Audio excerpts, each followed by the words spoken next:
MA second semester के सभी प्यारे बच्चों, अब हम चर्चा करेंगे सेकंड पेपर पर।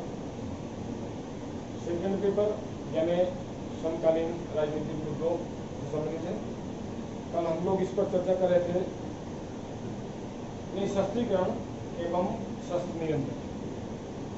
मैंने आपको कल बताया था कि निःशस्त्रीकरण और शस्त्र नियंत्रण लगभग एक जैसी प्रक्रिया है, थोड़ा सा थ्योरी में अंतर है और नाम में, जैसे एक में नियंत्रण करना है, एक में प्रयास करना है।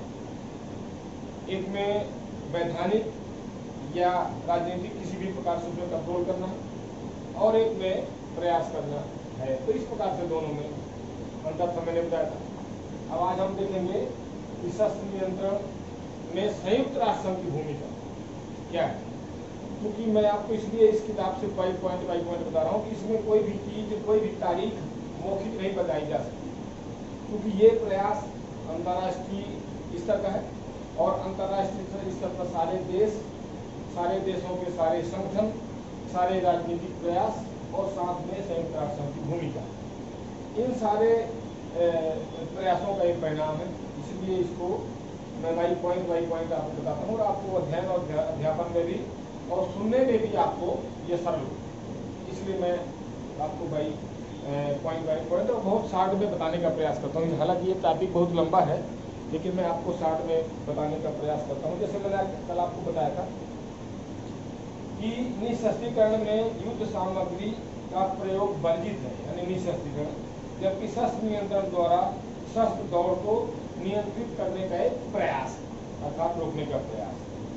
इसी तरह से मैंने बताया था आपको कि शस्त्र नियंत्रण सकारात्मक प्रकार के उन उपायों की ओर इशारा करता है जो शांति की स्थापना के विचार से सोच समझकर दृढ़ निश्चय से किए जाते हैं या अपनाए जाते हैं, जबकि निःशस्त्रीकरण नकारात्मक तथा प्रतिबंधित प्रकार के उन उपायों की ओर संकेत करता है जिनका परिणाम स्वयं निकालने की कल्पना की जाती है। तो मेरा मतलब बताने का ये कि शस्त्र नियंत्रण और निःशस्त्रीकरण, ये दो प्रकार की प्रक्रियाएं संसार को इस विनाशक प्रयोग, विनाशक हथियार और विनाशक परिस्थिति से बचाने के लिए एक अंतर्राष्ट्रीय प्रयास, एक प्रक्रिया है, और जिसमें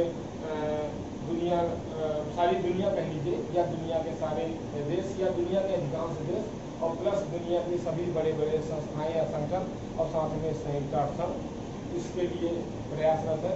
आज हम ये देखेंगे कि निःशस्त्रीकरण के संबंध में संयुक्त राष्ट्र संघ का प्रयास क्या है। इसके बाद फिर हम देखेंगे निःशस्त्रीकरण की प्रक्रिया अपनाए या शस्त्र नियंत्रण के लाभ या हानियाँ, इसको अगले पॉइंट में देखेंगे।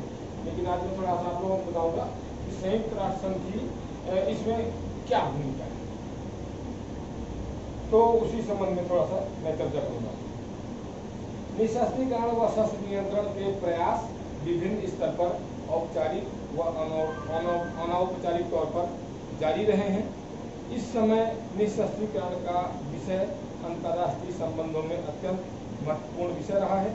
निःशस्त्रीकरण के क्षेत्र में संयुक्त राष्ट्र संघ की अहम भूमिका रही है।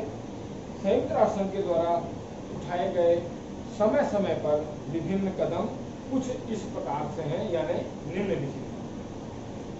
संयुक्त राष्ट्र संघ के चार्टर में कम से कम 3 अनुच्छेदों में निःशस्त्रीकरण की चर्चा की गई है। अर्थात संयुक्त राष्ट्र संघ का जो चार्टर बना है, यानी संयुक्त राष्ट्र संघ का जो संविधान बना है, चार्टर माने वहाँ का एक घोषणा पत्र या उसको उसका संविधान भी कह सकते हैं। हर, जैसे आप जानते हैं कि हर संस्था का, हर संगठन का या हर एक समुदाय का एक चार्टर होता है, घोषणा पत्र होता है, संविधान होता है, और जिसके तहत उस चार्टर की गतिविधियां या उस चार्टर की कार्यकारिणी या रूपरेखा तय होती है, उसी को हम चार्टर कहते हैं। तो इसी तरह से संयुक्त राष्ट्र संघ का भी एक विशेष चार्टर बना है, और उस चार्टर में भी, यानी संयुक्त राष्ट्र संघ के चार्टर में शस्त्र नियंत्रण और निःशस्त्रीकरण की लगभग 2-3 अनुच्छेदों में चर्चा की गई है। अब वो चर्चा क्या है, मैं आपको एक आध पॉइंटों में बताने का प्रयास करता हूँ। अनुच्छेद 11 में लिखा है, यानी संयुक्त राष्ट्र संघ का जो चार्टर है उसके अनुच्छेद 11 में, उसमें भी अनुच्छेद है, वो बंद है, भाग है, जैसे हमारे भारत के संविधान में, और या कि फिर लगभग हर संस्था या समुदाय का एक चार्टर होता है, उसमें ये होते हैं। तो उसके अनुच्छेद 11 में लिखा है, अंतर्राष्ट्रीय शांति व सुरक्षा की स्थापना के लिए सार्वजनिक उपयोग के सिद्धांत पर भी विचार किया जा सकता है। एक बात मैं फिर पढ़ता हूँ, बड़ा महत्वपूर्ण है। अंतर्राष्ट्रीय शांति व सुरक्षा की स्थापना के लिए सार्वजनिक सहयोग के सिद्धांत पर। अब जहाँ सार्वजनिक सहयोग आ जाता है वहाँ दुनिया के लगभग सारे देश आ जाते हैं। इसमें सार्वजनिक सिद्धांत के सहयोग पर भी विचार किया जा सकता है, जिसमें निःशस्त्रीकरण का परिचालन करने वाले सिद्धांत भी सम्मिलित हैं। अर्थात अनुच्छेद 11 का जो संबंध है वो दुनिया के पारस्परिक सहयोग करने की प्रक्रिया पर आधारित है, जो प्रक्रिया इन देशों के माने निःशस्त्रीकरण के प्रयास या शस्त्र नियंत्रण के संबंध में उल्लेखित उपबंध या शर्तें हैं। कहने का मतलब ये है कि संयुक्त राष्ट्र संघ में जितने भी देश हैं उन देशों के किसी भी कार्यक्रम या प्रोग्राम में अगर कहीं वो शस्त्रीकरण शामिल होता है तो वो विनाशक है, खतरनाक है, दुनिया में अशांति पैदा करने के लिए। लेकिन उसके निवारण के लिए भी इस अनुच्छेद 11 में ये प्रावधान है कि उसमें निःशस्त्रीकरण या शस्त्र नियंत्रण करने का प्रावधान किया जाएगा। पॉइंट नंबर 2 मैं बताने का प्रयास करता हूँ। इसी प्रकार से अनुच्छेद 25 में निःशस्त्रीकरण के संबंध में सुरक्षा परिषद के कार्यों का उल्लेख किया गया है। अनुच्छेद 25 का संबंध सुरक्षा परिषद के निःशस्त्रीकरण कार्यक्रमों से संबंधित है, जिसमें निःशस्त्रीकरण के उद्देश्यों को प्राप्त करने के लिए आवश्यक कार्य योजना बनाने या इसे सदस्य देशों के सामने रखने का दायित्व सुरक्षा परिषद को दिया गया है। अर्थात सुरक्षा परिषद के जो 5 बड़े देश हैं, यानी 5 बड़ी जो महाशक्तियां हैं और जिनको सुरक्षा परिषद में वीटो का अधिकार दिया गया है, विशेषाधिकार दिया गया है। इसके अलावा जो उसमें 10 सदस्य देश होते हैं, इन सुरक्षा परिषद के देशों के बीच में, क्योंकि 5 इसमें बड़े देश हैं, इसलिए स्वाभाविक है कि ये अस्त्र शस्त्र संपन्न देश हैं, परमाणु शस्त्र सामग्री संपन्न देश है और परमाणु क्षमता प्रयोग करने वाले या प्रयोग करने की स्थिति में रहने वाले ये देश हैं। तो इन देशों के लिए संयुक्त राष्ट्र संघ के चार्टर के 25 में ये आवश्यक उपबंध किया गया है कि जो सुरक्षा परिषद के सदस्य देश हैं उन पर इस प्रकार से निःशस्त्रीकरण और शस्त्र नियंत्रण का कार्य किया जाएगा। इसका संपूर्ण दायित्व सुरक्षा परिषद को दिया गया है। अर्थात सुरक्षा परिषद के जो 5 बड़े बड़े जवाबदार देश हैं, इनको सबसे ज्यादा इसमें पहल करने की जरूरत है। इसके लिए सुरक्षा परिषद को एथराइज किया गया। इसी तरह अनुच्छेद 47 सुरक्षा परिषद की सहायता तथा परामर्श के लिए एक सैन्य स्टाफ कमेटी का निर्माण करते हुए घोषणा करता है कि यह सुरक्षा परिषद को उन विषयों पर सलाह तथा सहायता देगा। ये बड़ा महत्वपूर्ण टॉपिक है, इसको आप एक बार और ध्यान से सुनिए। मैं इसको दोबारा पढ़ता हूँ। अनुच्छेद 47, अभी हमने अनुच्छेद 11 पढ़ा, अनुच्छेद 25 पढ़ा, अभी अनुच्छेद 47 है। अभी हमने पढ़ा था कि संयुक्त राष्ट्र संघ के चार्टर के में 2-3 उपबंध ऐसे हैं जिनमें निःशस्त्रीकरण और शस्त्र नियंत्रण के संबंध में विशेष उल्लेख किया गया है।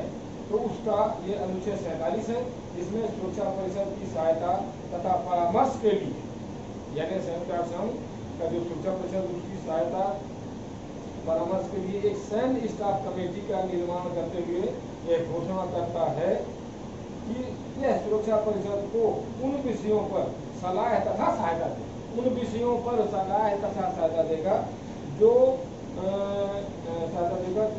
उनको सौंपी जानी है। चार्टर में दी गई इन व्यवस्थाओं के आधार पर आज तक इस संबंध में अर्थात निःशस्त्रीकरण व शस्त्र नियंत्रण के लक्ष्य को प्राप्त करने के लिए कई महत्वपूर्ण कदम उठाए गए हैं, जिनमें से कुछ इस प्रकार से अति महत्वपूर्ण है। अर्थात कहने का मतलब यह है कि 47 जो सुरक्षा परिषद का जो प्रस्ताव है उसमें एक ऐसा सैन्य स्टाफ गठित करने की सलाह दी गई है।